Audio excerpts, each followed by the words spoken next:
Hey, and welcome back. I'm Mark Richard Adams, post-production professional, and today is the third video in our advanced grading series. And what we're going to look at today is a bit of white balance issue and trying to fix and also trying to shift some hue in the background. Okay, so lots of things to play with here.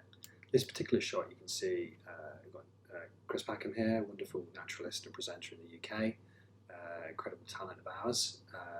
And we get to do a bit of demoing on this, which is wonderful.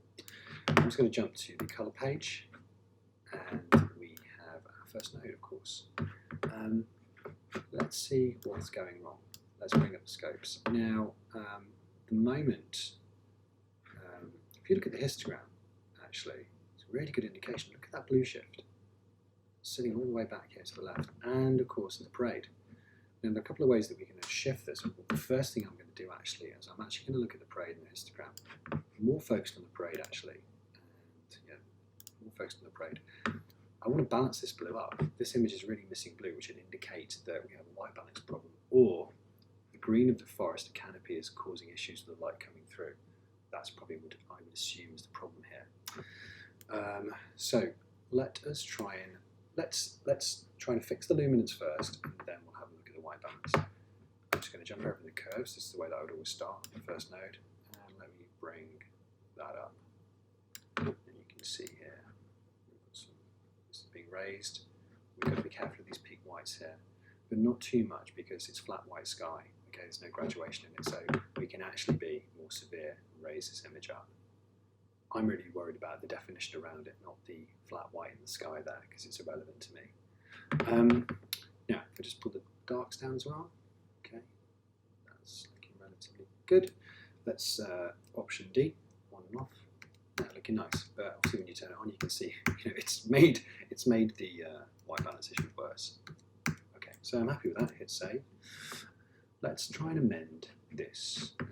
Now, I could start jumping over into the primaries and pushing into the blues. I could also use this little pick white point here. I could click on that and try and choose a white point. I've done this before in this shot, and this doesn't always work. Okay, sometimes it's quite good. It doesn't work on this shot, so I'm not going to use that. What I'm going to use, I'm going to jump over into the RGB mixer. In the RGB mixer, we can either alter the red, green, or blue output channels, which is quite handy. And also within each channel, we have the ability to alter within the reds, the greens and the blues, within the greens, the reds and the blues, and within the blues, the reds and the greens, so it's quite handy. So the first thing I'm going to do, I'm going to focus on the blue. Here's the blue here, on this parade, and I'm going to increase it. Okay, I'm going to increase the blue, just a little tweak.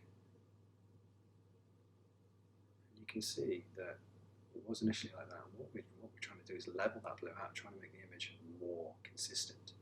And I've only raised it very, very slightly, but you can see the image now is becoming more neutral, that's what I want.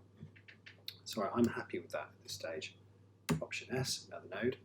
I probably should have done that RGB videos on a separate node, but it's fine. I know that it's all on node 1 now. Now let's increase the overall saturation because it's looking thin. Now I'm going to jump back to the color wheels, and I'm going to go to the saturation. I'm going to pull that saturation up. Okay, that's looking quite nice. Now, okay, let's turn the whole thing on and off. Okay, looking better. From my perspective, face is looking a little bit pinky, a bit salmony, but we can alter that in a moment. Good, happy with that. What I'm now going to do, create another node. Let's just fix the face. Jump over into our power window. Let's get around his face here. That's good. Straight at the beginning of the shot. It's quite a long shot, and his face does move quite dramatically. So let's track it first. Go to tracker. Perspective 3D is turned off, which is good. Hit track.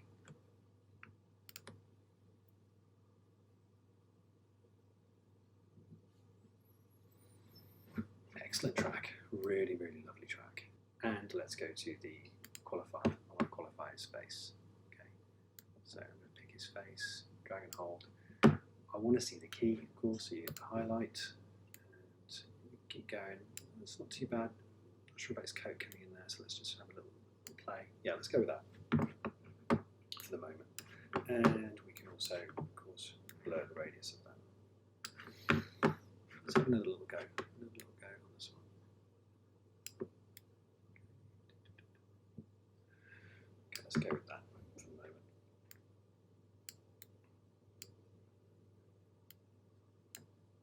Okay, let's go with that for the moment. Good.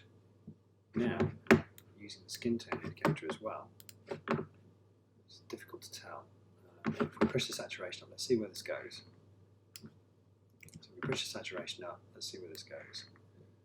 Okay, so we're angled off way to the reds. Okay, so that's no good for us.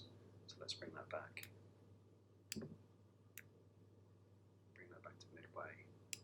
Okay, what I want to do is, I think we're looking a bit salmony in this shot, what we can do is in the game, this salmon sort of area here, we want to sort of remove. So we actually pull down the opposite direction and introduce some other colours. I'm going to keep going around until I find something I'm happy with or comfortable with. Okay, so I pushed it off to the yellow-orange side actually. Let's just minimise that. Command D. Okay, good, happy with that.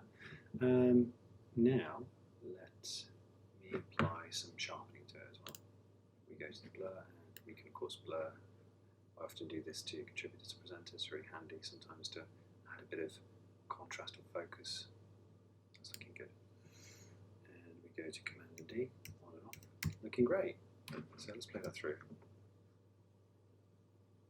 I'm happy with that. You could also key his hands as well, but I don't need to at this stage. So if we turn the whole thing on and off, so big difference now, looking really nice. The last thing that I would say here is let's now try some hue shift. So I've applied another node, and now I'm going to jump over to the qualifier. So I want to qualify the screen, so I've dragged and hold, and that should pull a key. Let's go to highlight and see the key. A bit too severe, let's try again. There we go. So we don't want to see Chris in this, but I think that's looking relatively good. We go to the blur radius to smooth out those pixels, and we can turn the highlight off. Now, what's really cool about this, let's go down to hue. Hue is central at the moment in terms of the colour arc. So what I want to do is mess around with it. So if I just move to the right, you can see very instantly I can start to make an autumnal scene. I mean, really delicate. I mean, it's beautiful, isn't it? It's wonderful. But that's not what I want. I want to pull it back more centrally, and I want to introduce more green. So I'm rolling the hue into the green set. If we hit play, away we go.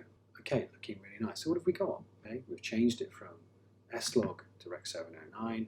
We have applied a nice bit of sharpening and colour to his face through a qualifier, and we've also qualified the back and shifted the hue.